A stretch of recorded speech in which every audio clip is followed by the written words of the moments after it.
Hi friends, in this video we are going to cover a very recent SEBI circular which relates with the non-acceptance of cash by the stock brokers. So this circular says that there is to be discontinuation of acceptance of cash by the stock brokers. So this is going to have implication for the different sets of market intermediaries, especially the stock brokers. So let us discuss all these provisions which are going to be very essential for the upcoming SEBI Grade A 2018 examination. So friends, we have been working in this direction of guiding students for competitive examinations for the past few years, and we have been blessed with some of the very amazing results. In RBI Grade B 2017, 27 of our students, they made it to the final list. And in NABARD Grade A 2018, 20 of our students, they were selected in the final list. And RBI Grade AB 2018, the final result is still awaited, but again we are positive on this front also. Now before directly jumping onto the questions, let me quickly tell you about the courses which we are presently running for SEBI Grade A 2018. So we are offering these courses. You can avail the course for Security Market Phase 1 and Phase 2, or you can also choose the Phase 1 mock test along with this Securities Market course. And there is this full course for Phase 1 and Phase 2 of the SEBI Grade A. So you can choose as per your requirement, and also you can avail attractive discounts by using the codes given below. Now, in order to channelize your preparation in a better way and in order to prepare you for all the related competitive examinations in one go, we are also providing some combo courses for SEBI, RBI and NABARD. So you can choose the combo courses also if you are preparing for all these examinations. Again, you can avail discounts by using the discount codes mentioned here. So this was the circular which was issued recently in July 2018, and this is addressed to all the recognized stock exchanges, and they have also been subjected to some kind of responsibility in this circular, and we'll discuss this in this particular circular in detail in the coming slides. And this is titled as Discontinuation of Acceptance of Cash by the Stock Brokers. So stock brokers cannot accept cash from the client. So this is now the clear and the final picture which has come out after this particular circular. Now let's take a look at the different nitty-gritties of this particular circular, the different aspects, the different important concepts like that of stockbroker and the regulations governing them, and what are the different measures which the SEBI has initiated to promote digital payments with regard to securities market. Let's discuss all those in this particular video. So first and foremost, let's discuss the meaning of stockbrokers. Now stockbrokers, this term is very simple. These are just a kind of middlemen. So here there are persons who want to buy the securities and there are the persons who want to sell the securities. Now they want to enter into this transaction through the stock exchange, but they do not enter into this transaction directly through the stock exchange. For entering into this transaction, they take the help of brokers. Now brokers are the persons who have been authorized or registered with the stock exchange to do these kind of transactions. So stock brokers, they facilitate the transactions of buy and sell between the traders of the securities. So these are simply the persons who are involved in buying and selling of shares in the market, mainly for their clients. So this is the key role of stockbrokers with regard to securities market.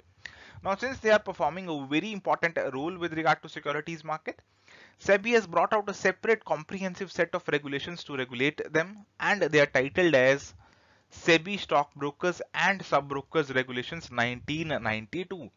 So you can see that how since its inception, SEBI is very much particular about the stockbrokers and the sub-brokers. So that's why these regulations date way back to 1992. Now let's take a look at the key points which come out from the SEBI regulations which pertain to the stockbrokers. Now as per these regulations, the stockbroker has been defined as a person who has trading rights. So this person can trade on the stock exchange on behalf of their client and includes a trading member. So if there is a member of a stock exchange who also holds trading rights, so this would also be a stock broker.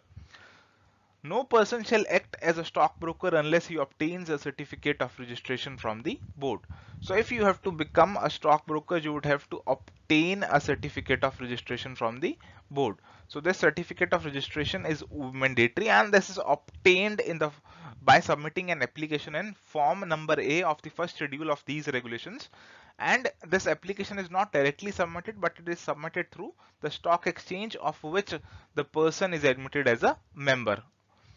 Now, after considering the application, the SEBI, on being satisfied, it may grant a certificate of registration in form number D. So application is to be made through the stock exchanges in form A, and certificate of registration is given in form D to the stock broker. So this is important, form A for application and form D for the certificate of registration. And an intimation is also sent to this effect to the stock exchange of which this stockbroker is a member. So these are the different key points which come up from the stockbroker regulations. Now let's take a look at what this circular has to say. Now this circular is in reference to the SEBI circular dated August 27, 2003. So this was the earlier circular which was in effect till this particular circular. Now it dealt with mode of payment and delivery in relation to stock brokers. Now the government of India, so SEBI is laying the background for this circular. It says that the government of India has promoted various means for transfer, receipt of funds through digital mode. So it says that government is increasingly pushing digital means of transactions and encouraging a cashless economy. So we are moving towards a cashless economy. And that's why the different financial institutions and banks also have introduced different kinds of electronic payment facilities. And these facilities may be in one or the other form, including mobile banking, unified payment interface or UPI, etc. So different kinds of digital payment systems are there in the country, they are operational in the country, and they can be employed for transacting using digital modes. So in view of the various modes of payment, so SEBI is saying that because now different modes of payment are available with the stockbrokers, and this payment can be easily made through electronic means which are available today, it is directed that stockbrokers shall not accept cash from their clients. So it says that if stockbrokers have to enter into any transaction on behalf of their client, they cannot accept cash. So this is the snapshot from the SEBI circular dated August 27, 2003. So this is the earlier circular which was there before this circular came into effect. So this circular, if you look at the mode of payment and delivery, what the circular has to say. Now para 2 of the circular said that brokers and sub-brokers should not accept cash. So earlier also it was written that they should not accept cash, but it was should not. So it was not strictly, it was not mandatory, it was like should not accept cash from the client, whether against obligations or as margin for purchasing securities. All payments shall be received by the brokers from to the clients strictly by. So it says that if you have to receive payments, you have to receive them strictly by account pay crossed check or a demand draft or by way of direct credit into the bank account using electronic fund transfer, that is NEFT or RTGS, or any other mode allowed by RBI. So the earlier regulations, they also said that if any payment is to be received or made by the stockbrokers from or to their clients, then they should be made strictly using different other payment modes like account pay cross check, DD, direct credit into bank account using NEFT. So these were the different modes which were to be used. However, there was a catch which was there in these regulations.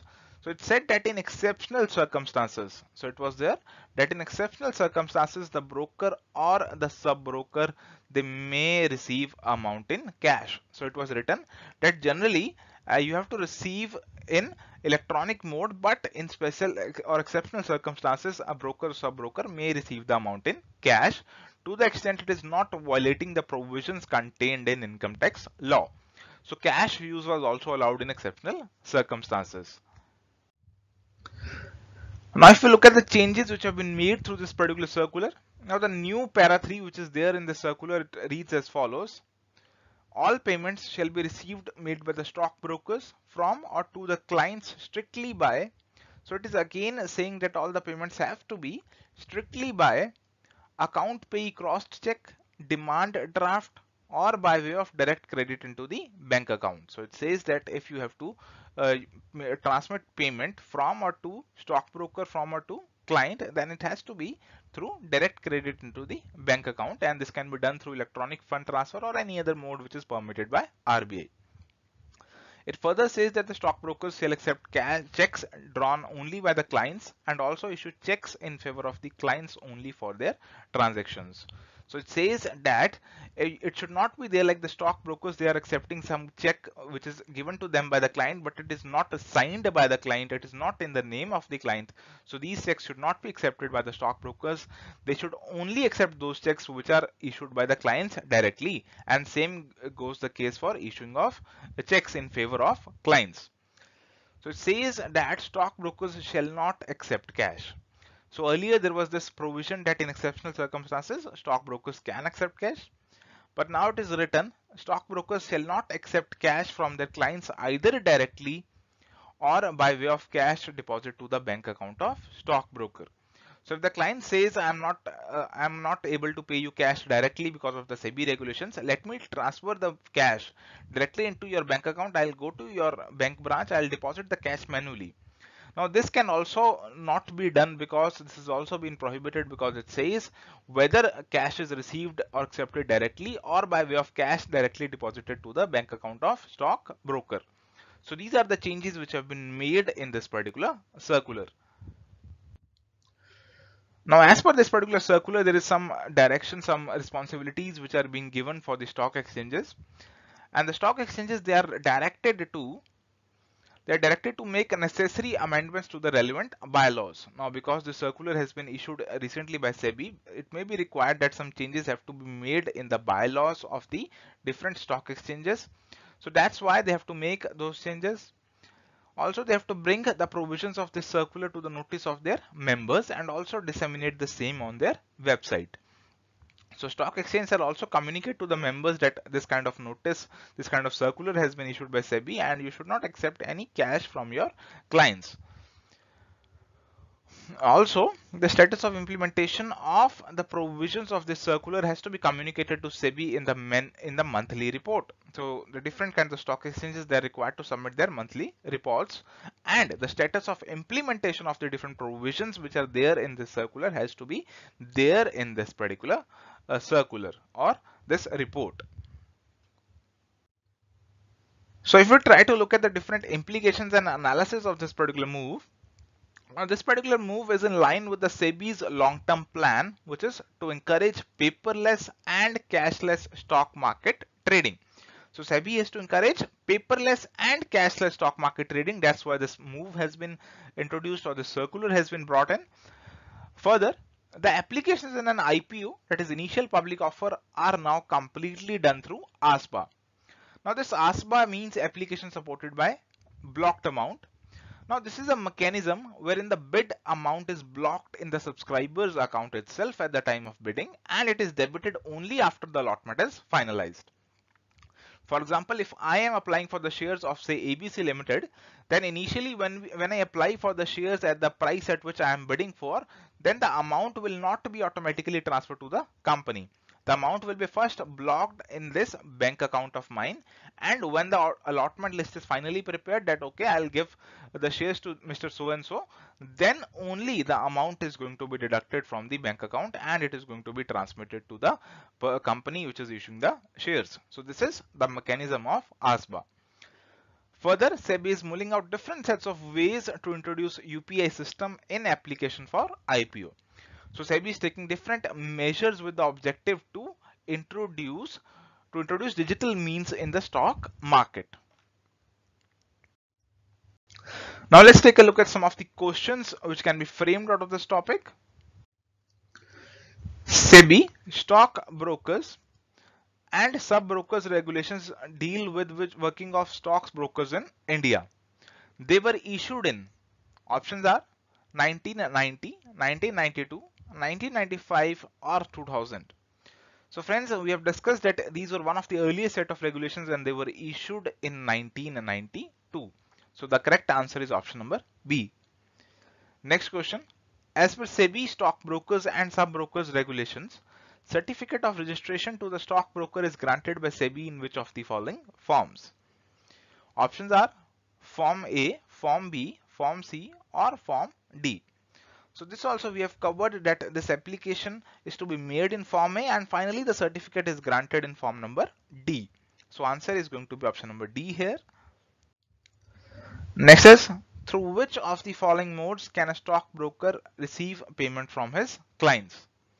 Options are account pay cross checks, demand drafts, direct credit into bank account, or none or all of the above.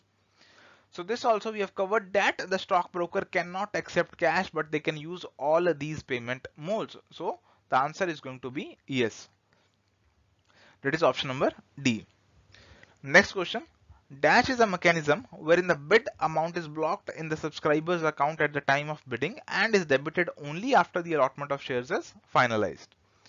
Options are ASBA, ICDR, demutualization, or AFSPA. So friends, this also we have discussed that this mechanism is known as ASBA mechanism, that is application supported by blocked amount. So answer to this will be option number A. So friends, these are all the answers. So friends, this was all about our discussion on one of the very important topics with regard to upcoming SEBI Grade A 2018 examination, that is SEBI circular with regard to acceptance of payment by the stock brokers. So thank you friends. If you want to know more about our courses, you can visit our website, that is www.edutap.co.in, or you can simply drop us a mail at hello@edutap.co.in, or you can even call us at 8146 207 241. Thank you.